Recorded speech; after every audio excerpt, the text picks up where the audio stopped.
السلام علیکم ناظرین، میں آپ کو اپنے چینل اسلامک ویڈیو 321 میں خوش آمدید کہتی ہوں۔ آپ سب سے گزارش ہے کہ اگر آپ میرے چینل پر نئے ہیں تو میرے چینل کو سبسکرائب کر لیں، ساتھ لگے بیل آئیکن کے بٹن کو دبا دیں تاکہ میری آنے والی تمام ویڈیو آپ تک بآسانی پہنچ سکے۔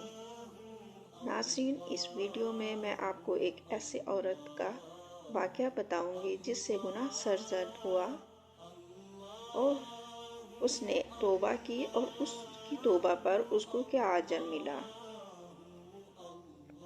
ناظرین، ویڈیو دیکھنے کے بعد اسے زیادہ سے زیادہ شیئر کیجیے گا تاکہ تمام لوگوں تک پہنچ سکے۔ یہ ایک صدقہ جاریہ ہے، جزاک اللہ۔ حضرت سیدنا عمران بن حسین رضی اللہ تعالیٰ عنہ سے روایت ہے کہ جوہینہ قبیلے کی ایک عورت جو زنا سے حاملہ تھی بارگاہ نبوت میں حاضر ہوئی اور کہنے لگی، یا رسول اللہ صلی اللہ علیہ وآلہ وسلم، میں حد گناہ کی سزا کی مستحق ہوں، اس حد کو مجھ پر قائم فرما دیں۔ آپ صلی اللہ علیہ وآلہ وسلم نے اس کے ولی کو بلایا اور اس سے فرمایا کہ اسے اپنے ہاں اچھے طریقے سے رکھو، جب بچہ پیدا ہو جائے تو اس کو میرے پاس لاؤ۔ چنانچہ اس نے اسی طرح کیا۔ آپ صلی اللہ علیہ وآلہ وسلم نے اس عورت کے متعلق حکم فرمایا کہ اس کے کپڑوں کو اس کے جسم پر باندھ دو اور اس کو رجم کر دو۔ چنانچہ وہ رجم کر دی گئی۔ پھر آپ صلی اللہ علیہ وآلہ وسلم نے اس کی نماز جنازہ پڑھی۔ حضرت عمر فاروق رضی اللہ تعالیٰ عنہ نے خدمت اقدس میں عرض کی، اس نے زنا کیا ہے۔ آپ صلی اللہ علیہ وسلم پھر بھی اس کی نماز جنازہ پڑھتے ہیں۔ آپ صلی اللہ علیہ وآلہ وسلم نے ارشاد فرمایا، اس نے ایسی توبہ کی ہے کہ اگر وہ مدینہ منورہ کے 70 آدمیوں پر تقسیم کی جائے تو ان کی بخشش کے لیے کفایت کرے۔ کیا اس سے بڑھ کر کوئی بات ہے کہ اللہ عز و جل کی خاطر اس نے اپنی جان قربان کر دی۔ حضور صلی اللہ علیہ وآلہ وسلم کا اس عورت کے ولی کو یہ کہنا کہ تم اسے اچھی طرح رکھو اور جب بچے کی ولادت ہو جائے تو اسے میرے پاس لے آنا، یہ نرمی دو سبب سے تھی۔ ایک یہ کہ تاکہ اس کے عزیز و اقارب غیرت و عار کی بنا پر اسے کوئی تکلیف نہ پہنچائیں۔ یہ تھی کہ چونکہ لوگ ایسی عورتوں سے نفرت کرتے اور انہیں برا بھلا کہتے ہیں، لیکن اس عورت نے سچی توبہ کر لی تھی، اس لیے اس کے ساتھ نرمی کا حکم دیا گیا۔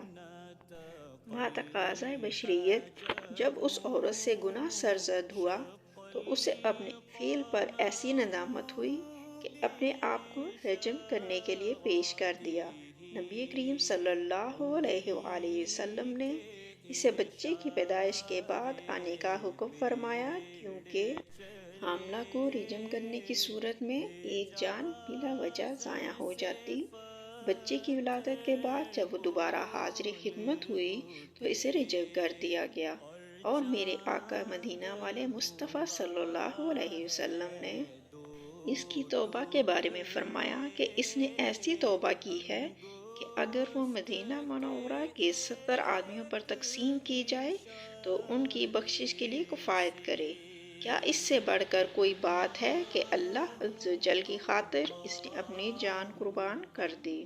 بے شک اللہ تعالیٰ معاف کرنے والا غفور الرحیم ہے، لیکن دنیاوی گناہوں پر سزا کیوں رکھی گئی، اس کے بارے میں تفصیل جانتے ہیں۔ دین اسلام ایک مکمل ضابطہ حیات ہے۔ اس پر عمل پیرا ہونے کی برکت سے دنیا آخرت کے ہر میدان میں کامیابی نصیب ہوتی ہے۔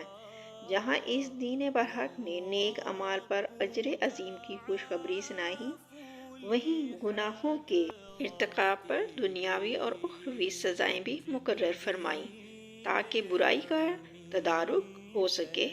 انسانوں کی طبیعتیں مختلف ہوتی ہیں، کوئی رضائے الہی پانے کے لیے برائی سے بچتا ہے تو کوئی غضب الہی اور آخرت کے خوف سے گناہوں سے بچا رہتا ہے، لیکن کچھ لوگ ایسے بھی ہوتے ہیں جو آخرت کی وعیدوں کو دور جاننے کی وجہ سے غفلت کے گڑھے میں پڑے رہتے ہیں۔ چونکہ دنیاوی سزائیں فوری ملتی ہیں، اسی لیے وہ ان سزاؤں کے خوف سے برائیوں سے بچتے ہیں۔ برائیوں کا خاتمہ ہوتا چلا جاتا ہے۔ لہٰذا اسلام نے مختلف گناہوں کی جو دنیاوی سزائیں مقرر کی ہیں، وہ معاذ اللہ ظلم نہیں بلکہ ظلم و ستم کا قلم کما کرنے کا بہترین ذریعہ ہے۔ جب کسی ایک کو سزا ملے گی تو اسے دیکھنے والے سب عبرت حاصل کریں گے۔ زنا ایک ایسا جرم ہے کہ جس کی وجہ سے انسانی نسب خراب ہوتا ہے۔ شریعت مطہرہ نے حفظ نسب کو بڑی اہمیت دی ہے۔ لہٰذا جو اس میں خرابی کا باعث بنے گا، اسے قہر خداوندی کا سامنا کرنا پڑے گا۔ زنا کی حرمت کے بارے میں قرآن پاک میں ارشاد ہوتا ہے۔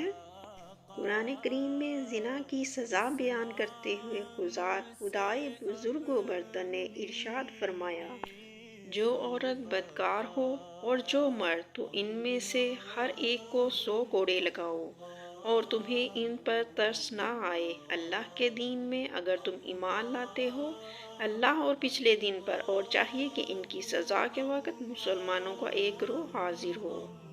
ایک اور جگہ قرآن پاک میں ارشاد ہوتا ہے، اور بدکاری کے پاس نہ جاؤ، بے شک وہ بے حیائی اور بہت ہی بری راہ ہے۔ دعا ہے کہ اللہ عز و جل ہمیں اپنی ہر آن اپنی رحمت کی نظر میں رکھے اور اپنے عفو و کرم سے ہمارے تمام گناہ معاف فرمائے۔ آمین۔ ناظرین، اجازت چاہتی ہوں۔